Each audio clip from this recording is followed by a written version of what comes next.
Anyway, I'm wildly off topic. So that was number 3. Number 2, Terminator. Fuck's sake. The original Arnold classic. Yeah.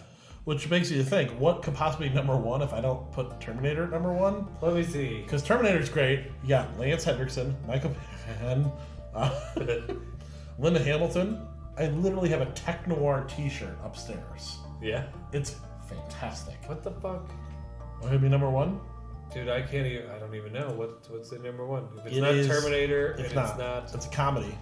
Rob Reiner's This is Spinal Tap. Oh, that is a good That one. movie is fucking flawless. That is a great movie. That movie, I don't even know that much about music or rock and roll because it only gets deeper the more you know about it. It's more funny. Yeah. But I truly enjoy that movie.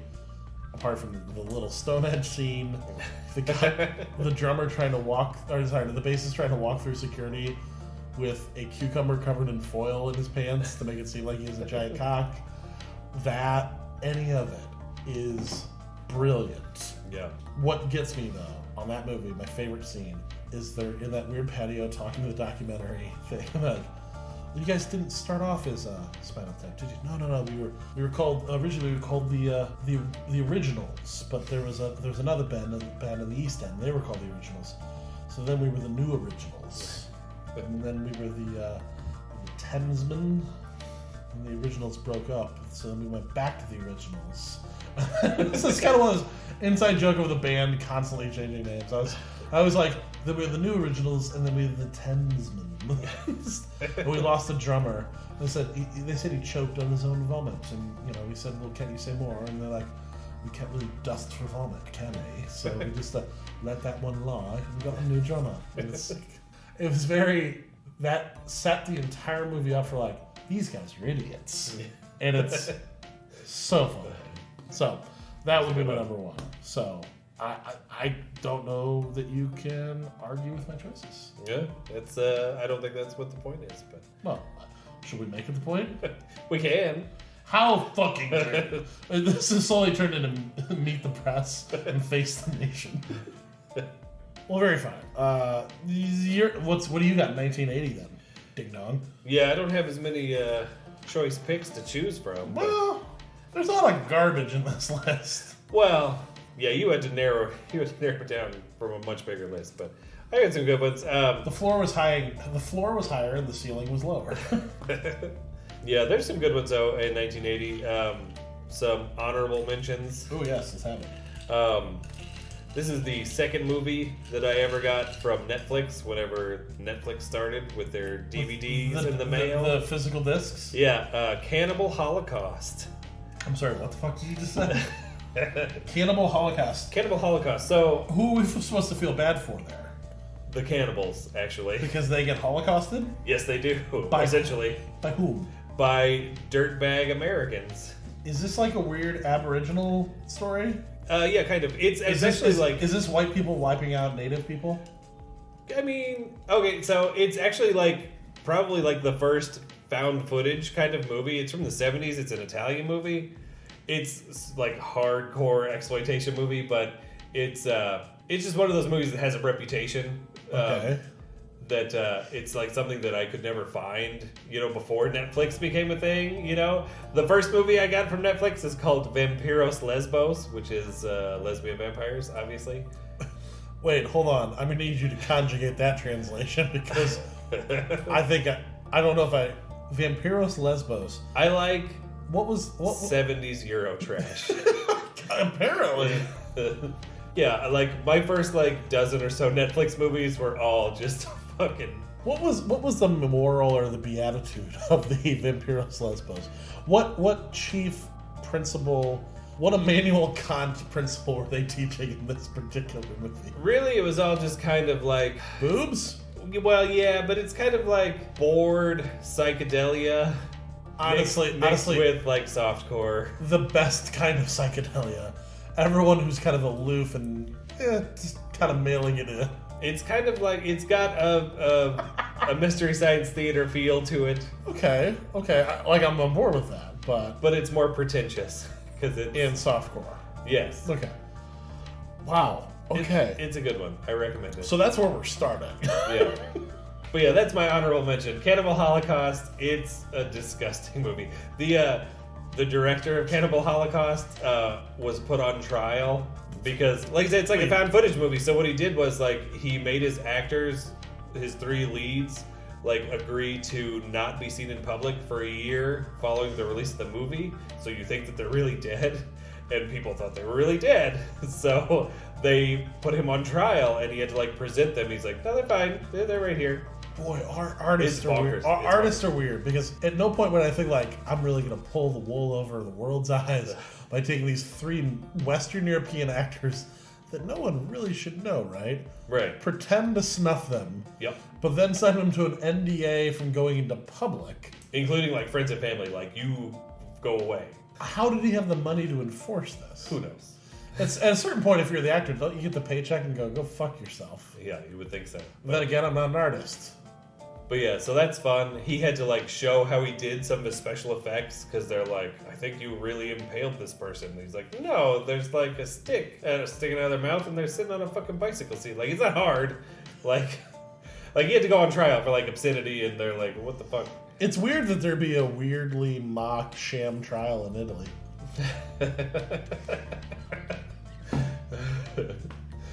Indeed. I made myself laugh a lot right there. I almost did a spit take. I really am enjoying myself right now. All right. But yeah, it's like I say, it's a very notorious movie. That's the only honorable mention? It's gross. Okay. He kills a lot of animals in that movie. There's a cut. Yeah, it's a gross movie. I gotta be honest with you. I'm going back to it. But watching the older Bond movies, Yeah. you realize that there isn't a governing body for against animal abuse. So like, oh yeah, that's a recent thing. We need to kill 3 sharks. All right, we'll buy 3 sharks and we'll fucking murder them. Hit him in the head with a hammer. Or an apocalypse now. We need to decapitate it was a cow, I think.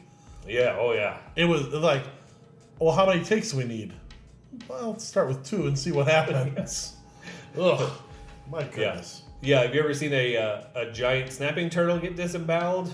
No, and I don't want to because turtles. No, you do not want to. It is fucking really hard to watch. Yeah, and I like turtles, so we'll leave them alone. I do too. So anyway, that's an honorable mention. And thank God, right? In a similar vein, there's Friday the 13th, the first one, which, as far as like shitty 80s slasher movies go, Friday the 13th I think has the best run. Interestingly, I had a Friday the 13th on my 84. I didn't mention. Also, Nightmare on Elm Street in Revenge of the Nerds was also on there. I didn't mention those because they're off to the side. I ran out of room. Revenge of the Nerds definitely is problematic these days. Yeah. But Friday the 13th, the original. Yeah. Now, Friday the 13th is Jason Voorhees. Except the first Friday the 13th is not Jason Voorhees, it's his mom. Okay. He's not even in the first one. And Nightmare on Elm Street is Freddy Krueger. That's Freddy Krueger. That one, the first one's good, and the rest of them are pretty much all garbage. Like, the third one's passable. But that's probably the worst one as far as, like, overall run. Like, that one's really fucking bad. Okay. Like, Halloween's got some stinkers, but, like, Nightmare on Elm Street's fucking terrible. So you're locking that in? You're not gonna talk about Leprechaun in the Hood? That was pretty bad too. And I don't know anything about slasher horror movies because that's not my jam. Yeah. But okay, all right. So Friday the 13th has some good ones. Just like Google. I think it's 3 or 4. It's Crispin Glover dancing in one of the Friday the 13th movies. One of the funniest things you'll ever see. It's great. Honestly, going in tonight, that's not a sentence I thought I would hear on here, but here we are. Okay, so what's next? Altered States is a good. What is Altered States? It's like a William Hurt movie. It's about it's William Hurt and Bob Balaban. You talking about BB?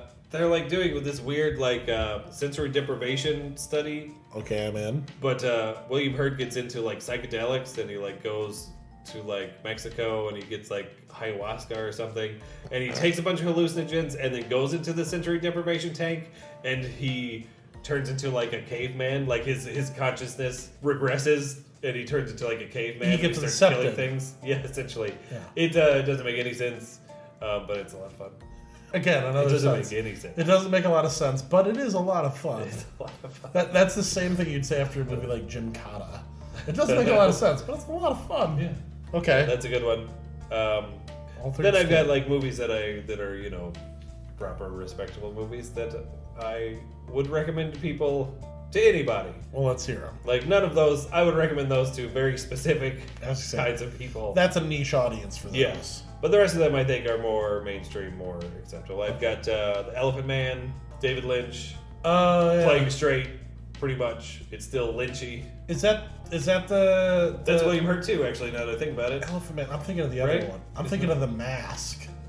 Not The Mask. Oh, Mask with, with... I can't remember his name. What's his nuts? Yeah, with who's his face. Okay. Okay, Elephant Man is Elephant Man, yeah. Definitely a different movie. Gotcha. All right. No, that's not William Hurt. That's John Hurt. John Hurt's Elephant Man. Yes, it is John Hurt. It's not William Hurt. Yeah. William Hurt would, well, that'd be interesting casting as well. Yeah, and Anthony Hopkins. Yeah, that's a great movie. Okay. Produced by Mel Brooks. Weird. Somehow. Weird. Mel Brooks is just like, I like that Eraserhead movie. I'm gonna give you some money, David Lynch. You've caught my eye, sir. Yeah, it's a really weird confluence of people to get that movie made. It's fucking weird, but it's a really good movie. All right, we've got like 3 people. We need one more. Who should we get? How about the Blazing Saddles guy? He's got some spending money. He's coming hot off a super weird movie. I do love Blazing Saddles. That's great. I love, you were talking about before... Spaceballs? Yeah, you talked about Spaceballs the last time we did this, and Spaceballs is great, but I think Blazing Saddles is my top Mel Brooks. It's the best Mel Brooks movie. Whatever, because I like... If you say Young Frankenstein, you're wrong. I like Young Frankenstein, but it's not... It's not the best. Yeah. I used to have a VHS tape that I taped off of KPLR Channel 11 of Blazing Saddles. Wow. In like the 80s, and I'll tell you what, it's messed up. Like the TV edit in the 80s of Blazing Saddles does not remove any N-words. It like they're all there, and like the bit where they're all eating beans and farting, they edit out the farts. They leave in all the N-words in that movie. Oh my god. It's insane. There's that one where the old lady, you know, he like trying to be nice to the townspeople, and the old lady's like up yours in there. Yeah. They edit out up yours and they leave the N-word in. Like she says out of my way instead of up yours. But she still drop it in. It's insane. I'm like, what were we doing as a society that who is editing this movie? David Duke? It's insane. Jesus Christ. I bet it's still floating around my parents' house somewhere. Like, you have to see it to believe it. It's crazy. That like, is. The stuff they edit out, and then they leave in so much horrible racism. So, of all the movies you could put on a fucking, like, a basic cable, or basic, like, network. It's like network TV? You can't show that fucking movie on network TV. Oh my god. It's so crazy. It's... That would be like saying, like, crazy. we need a movie for Saturday morning cartoons. They cut out fart sounds. Yeah, exactly. We need something for Saturday morning cartoons. What do we got in the vault? Song of the South? No. Oh my goodness. I would love, but also be terrified to see that cut. It's ridiculous. You know, one day that tape's gonna come back to you. You're gonna be like, it's gonna be at the Holy Grail, and then you have to find a VCR that actually works. I'll just ask CB. He's got a VCR. He's stockpiling VCRs for the day that you can't buy those. What do they call them? The heads on a VCR. Oh yeah. Got to stock up on spare parts now. Yeah. Jesus, I thought I was out of date with a Discman reference earlier. Holy shit. But yeah. All right. So anyway, what's next on this list? Yeah, Elephant Man took me on a Elephant Man. Yeah, that's a fine movie. But Blazing Saddles.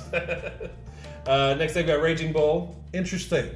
It's a great movie. I own it. I've seen it once. I'm like, this is annoying. It's not one you need to watch a lot. No, the overall feeling I had in that movie, I'm like, I get that this is well done. I get that it's well acted, but this movie's annoying. Oof. It's annoying to me. Oh yeah, he's a piece of shit. Yeah, maybe that's and his fucking. Is it his brother? Is his brother is just his buddy? Either way, it's been so long. They're both brother? Just obnoxious. Yeah, is it Pesci? His brother? Sure. Let's just make it revisionist. Either way, yeah, they're just fucking gross bastard people. Like, I don't mind a black and white movie, but I'm fine with it. Like, that's what I like about it. I like the way it's directed. Like, it's a great movie from a directing standpoint. That movie asks a lot of the audience. Yeah, but I like movies like that. I mean, you did reference a movie earlier where someone was fake murdered in Italy, and another one where a person took fucking hallucinogenics, went into a sun-step tank, and reverted back to fucking Trog. Yeah. And then when he comes out of it, that's a great going back to altered state. Yeah, by all means, let's rehash this one. He turns into like a caveman, and he breaks out of the lab, and then like when William Hurt comes to, he's in the zoo, and he's surrounded by dead zoo animals. They like killed them and ate them. It's good. And this furthers the narrative story. How? Because it's like fucked up, man. That's how much thought was put into it. Because it's a scene, man. Yeah. Oh, that's great. Oh God, what number are we on, and what is next on the list? All right, I got 5 more. Cool. Top 5. We're talking about T5. Number 5, I've got Superman 2. Oh, Zod. Zod. This is a Terrence legit. Stamp. This is a legit solid choice. That's a great movie. Kneel that's before the Zod. best Superman movie that's ever going to exist. I'm fairly confident. I don't think that's a outrageous statement. Granted, I haven't seen Batman v Superman : Dawn of Justice. No matter who wins, we lose. Yeah, haven't seen that one yet. You also haven't seen. Have you seen Justice League? Oh my, no. With Superman. By the way, spoiler alert, Superman's in it. What? Batman. No, he died. Yeah. But don't worry. Wonder Woman, the only good part of those movies. The only movie that Batman, was remotely watchable. Kid Flash, that weird robot guy, and Bro Sidon come back to resurrect Superman. This couldn't matter less. The point is, you're right. Superman 2 is the best Superman movie. The only thing that comes close was the first remake of the Superman, the most recent version, Man of Steel. It is very clearly a Zack Snyder movie. It's just essentially Superman 2, though, right? I almost said Spider-Man 2. No, it's essentially Superman 2. Yeah, because it's Zod, right? It's Michael Zod. Shannon. There's a lot of Zack Snyder where I didn't watch that one either. he smashes everything on Earth, and then only in the future movies, like, oh yeah, they probably killed a lot of people with the reckless fighting. Sure. But there were some cool effects, and the fight scenes were cool. Yeah. And Zack Snyder can put together Michael a Shannon, flashy fight scene. yes, and Superman was not good. Michael Shannon as Zod was excellent. Michael Shannon's always good. And I'm trying to think who else. Toby from The West Wing was a scientist. He was good. God, what's his name? Richard Schiff is the actor's name. And then there was Amy Adams was good. Sure. And then did she have anything to do at all? She's Lois Lane. And yes, she actually is pretty decent at it. But yeah. Russell Crowe is Superman's dad. His holographic dad. That's right. And Kevin Costner too, right? Isn't Kevin Costner? That's his Earth dad. Yeah, he has powerful dads. It's like fucking my two dads. It's essentially 3 men and a baby in space. Who's his mom? It's Diane Lane. Fuck. Sure. I feel like I've just like, because even his mom has to be hot. I feel like I just broke some horrifying news to you the way you just reacted. I think to me the best part of that movie is the lead, like the ground leader of the military is the the lead actor from SVU for like the first 12 seasons, Christopher Maloney. Oh, okay, I do know that guy. He was in Happy. Yeah. Sci-fi. He's pretty great. But the point is this: it's not good, and you're right. Okay, good. Wait, who's his mom? Diane Lane. Fuck you. All right, number 4. Yeah, that makes sense for a Zack Snyder movie, I guess. Number 4, I have Caddyshack. Solid choice. We all know it. Yeah. It's fantastic. Yeah. It holds up. I think Chevy Chase is the best part of that movie. Yeah, you can't say that very often. I was gonna say, but like, yeah, you're actually right. But he is like that's the role that like you need Chevy Chase for. People quote Rodney Dangerfield in that movie. He's not the best part. People quote Bill Murray. He's not the best part. Chevy Chase is the best part of that movie. It's a shame that Chevy Chase is such an asshole because he could do so much. He just fucking toned it down. He was good in that. Three Amigos. Fletch. Carry the One. Fletch Lives? Yeah. No. Oh, he was good in Dirty Work. Oh yeah. You know what's dumb? I was just talking about Dirty Work the other day. It's so dumb because Christy and I were watching Crashing and Artie Lang's in Crashing, that Pete Yeah. Holmes show. Yeah.